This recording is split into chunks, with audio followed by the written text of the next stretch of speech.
Balaing Tony, Balaing Rose, of course, apo ko kay Sophia, at saka sa anak ko si BJ at kay Roan. Binabati ko kayo sa dedication ni Sophia. Nagagalak ako at kami lahat actually na she's starting on the right foot, being dedicated to God first.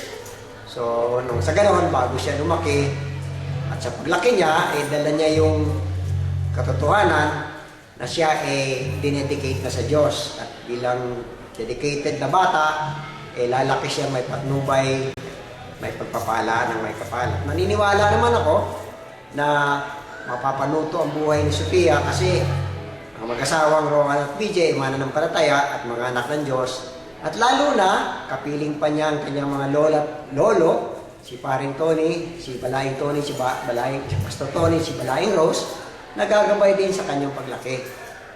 Natutuwa kami sa dedication ni Sophia, and how I wish na nandiyan kami dahil malaking kasiyahan sa amin bilang mga lolo't lola na makita ang kanilang apo na dedicated sa Diyos. Kasi iba yung batang inialay muna sa Diyos paglaki kasi magagabayan siya at nandun yung pagpapala talaga. At yun nga rin sana ang panalangin namin para kay Sophia na maging sa paglaki niya ay magkaroon siya ng sariling desisyon to seek God first at unahin ang Diyos sa lahat ng kanyang gagawin. Dahil may pangako naman ang Diyos at pagpapalain siya.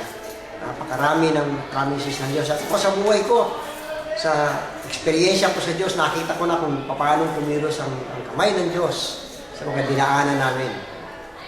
At salamat nga na mayroong ganitong pagkakataon na may dedicate si Sophia, kapiling ang mga magulang, mga apo, mga lolo't lola, mga ninong, ninang, mga mahal sa buhay, mga pinsan niya, mga tsuhin, mga tiyahin.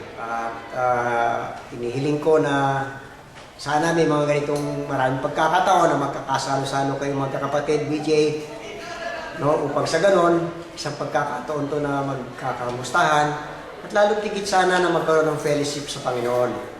Dahil wala nang ibang masarap na pagkain kundi ang salita ng Diyos. Kaya binabati ko kayo muling lahat yan. At sana nga, kapiling din ninyo ngayon, si Kuya Pong, si Kuya Bok, maging si Kuya Vic, lahat pa ng mga kaibigan natin, mga mahal natin dyan.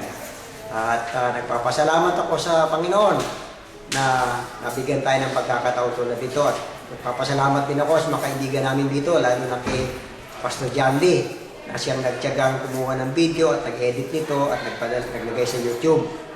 At ganun din sa mga kaibigan namin dito na kapiling namin, karamay namin sa lahat ng okasyon, sa lahat ng pagkakataon. At sana nga yung pag-ibig ng Diyos ay manatili sa puso ng bawat isa sa atin.